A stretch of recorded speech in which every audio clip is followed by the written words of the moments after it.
നമ്മളൊക്കെ വീട്ടില് അൺഎക്സ്പെക്റ്റഡ് ആയിട്ട് ഗസ്റ്റുകൾ കയറി വരലുണ്ട്. അതും നമുക്ക് വേണ്ടപ്പെട്ട ഗസ്റ്റുകളൊക്കെ വരുമ്പോൾ എന്ത് കൊടുക്കണം എന്നുള്ളത് അറിയാതെ നമ്മൾ അങ്ങോട്ടും ഇങ്ങോട്ടും ഇങ്ങനെ ഓടൂലേ. ആകെ കൺഫ്യൂഷൻ ആവും.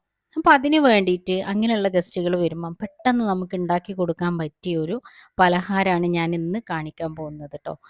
നെയ്പത്തിരി എന്ന് നിങ്ങൾ കേട്ടിട്ടുണ്ടാവും. ഈ നെയ്പത്തിരി സാധാരണ നമ്മൾ ഉണ്ടാക്കാൻ പുഴുങ്ങലരി ഒക്കെ കുതിർത്ത് വെച്ചിട്ട് വേണം നമ്മൾ ഉണ്ടാക്കാൻ, ഗ്രൈൻഡറിലൊക്കെ അരച്ചിട്ട് വേണം ഉണ്ടാക്കാൻ.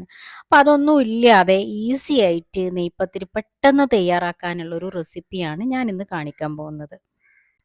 ഇതിന് നമ്മൾക്ക് തേങ്ങ, ചെറിയുള്ളി, ചെറിയ ജീരകം, കറിവേപ്പിൻ്റെ ഇല ഇത് ചതച്ചെടുക്കുക. അതിനുശേഷം നമ്മൾ പുട്ടുപൊടി ഉണ്ടല്ലോ, ഞാനിവിടെ എടുത്തിട്ടുള്ളത് അജ്മിൻ്റെ പുട്ടുപൊടിയാണ് കേട്ടോ. അതൊരു കപ്പ് എടുക്കുക. എന്നിട്ട് അതിലേക്ക് എന്ത് ചെയ്യുക, നല്ല തിളച്ച വെള്ളം ഒഴിച്ചു കൊടുക്കുക. കുറച്ച് ഉപ്പ് ഇട്ടിട്ട് തിളച്ച വെള്ളം നന്നായിട്ട് ഒഴിച്ചു കൊടുക്കുക. കണ്ടോ, ഈ ഒരു രൂപത്തിൽ നല്ല ലൂസായിട്ട് വേണം ആ വെള്ളം ഒഴിച്ചു കൊടുക്കാൻ. എന്നിട്ട് ഒന്ന് ജസ്റ്റ് നമ്മൾ അതിനൊന്ന് ഇളക്കി കൊടുക്കണം. കാരണം ഈ അജ്മിൻ്റെ പുട്ടുപൊടി നമുക്കറിയാലോ, കുറച്ച് നേരം നമ്മളത് കുതിർത്തിടുമല്ലോ.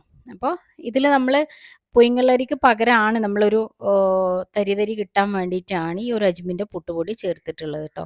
അപ്പോൾ തിളച്ച വെള്ളമാണ് ഒഴിച്ചിട്ടുള്ളത്. ഇനി ഇതിലേക്ക് എന്ത് ചെയ്യണം, നമ്മൾ അരിപ്പൊടി ഉണ്ടല്ലോ, അരിപ്പൊടി ഒരു 2 കപ്പ്, ഒരു കപ്പാണ് ഞാൻ അജ്മിൻ്റെ പുട്ടുപൊടി എടുത്തത്. ഇനി ഒരു 2 കപ്പ് നമ്മൾ അരിപ്പൊടി എടുത്തിട്ട് നന്നായിട്ടൊന്ന് ഇളക്കി യോജിപ്പിച്ച് കൊടുക്കുക കേട്ടോ. അങ്ങനെ നന്നായിട്ട് ഇളക്കിയതിന് ശേഷം നമ്മൾ നേരത്തെ തയ്യാറാക്കി വെച്ചിട്ടുള്ള, ഞാൻ പറഞ്ഞല്ലോ, തേങ്ങയും ചെറിയ ഉള്ളിയും ചെറിയ ജീരകവും അതുപോലെ തന്നെ കറിവേപ്പിൻ്റെ ഇലയും ജസ്റ്റ് ഒന്ന് കൂടുതൽ അരയണ്ട, ജസ്റ്റ് ഒന്ന് ചതച്ച് വെച്ചാൽ മതി കേട്ടോ. ആ ചതച്ചതും കൂടെ ഇതിലിട്ടിട്ട് നമ്മൾ എന്ത് ചെയ്യുക, നന്നായിട്ടൊന്ന് കുഴച്ച് കൊടുക്കുക. ഇങ്ങനെ നല്ലൊരു ലൂസ് പരുവത്തിൽ തന്നെ വേണം കേട്ടോ കുഴക്കാൻ, കൂടുതൽ ടൈറ്റ് വേണ്ട. അപ്പോൾ നന്നായിട്ടൊന്നത് കുഴച്ച് കൊടുക്കുക. കുഴച്ചതിന് ശേഷം നമ്മൾ ചെറിയ ഉരുളകളാക്കിയിട്ട് നമുക്ക് എന്ത് ചെയ്യാം, അതൊരു പത്തിരി പ്രസ്സിൽ വെച്ചിട്ട് നമുക്ക് അമർത്താം. ഇനി പത്തിരി പ്രസ് ഇല്ലെങ്കിലും പ്രശ്നമില്ല, നമുക്ക് കയ്യിൽ വെച്ചിട്ടും അതെന്ത് ചെയ്യാൻ പറ്റും, അമർത്താൻ പറ്റും കേട്ടോ.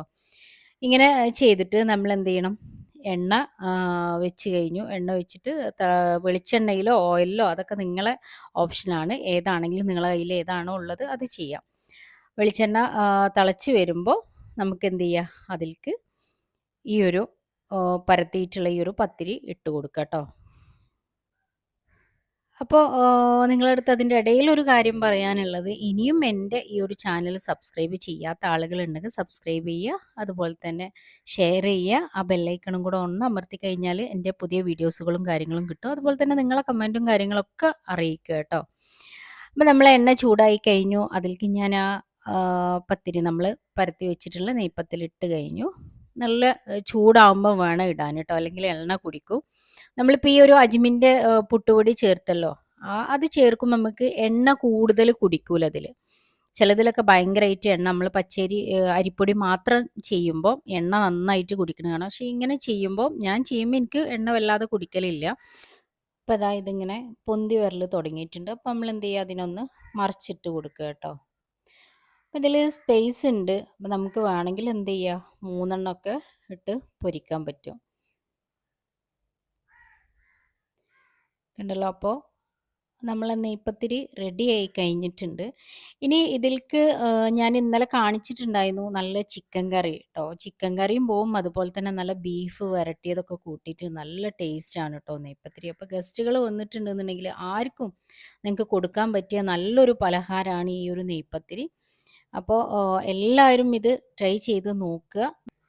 നമുക്ക് ഗസ്റ്റിന് കൊടുക്കാൻ ഇതാ അതിൻ്റെ കൂടെ ഒരു മസാല സുലൈമാനിയും കൂടി ആയിട്ടുണ്ടെങ്കിലുണ്ടല്ലോ, നല്ല അടിപൊളി ടേസ്റ്റാണ്. അത് മാത്രമല്ല, ഈ ഒരു നെയ്പ്പത്തിരിൻ്റെ എണ്ണയിൽ പൊരിച്ചതല്ലേ, അപ്പോൾ വയറിന് അസ്വസ്ഥതയോ കാര്യങ്ങളൊന്നും ഉണ്ടാവില്ല. അത് അതിൻ്റെ കൂടെ ഇങ്ങനെ ഒരു ചിക്കൻ കറിയും കൂടെ കൂട്ടിയിട്ട് കഴിച്ച് കഴിഞ്ഞാലുണ്ടല്ലോ, ഒരു രക്ഷയില്ല കേട്ടോ, അടിപൊളി ടേസ്റ്റാണ്. അപ്പോൾ എല്ലാവരും ട്രൈ ചെയ്ത് നോക്കുക. Okay, thank you.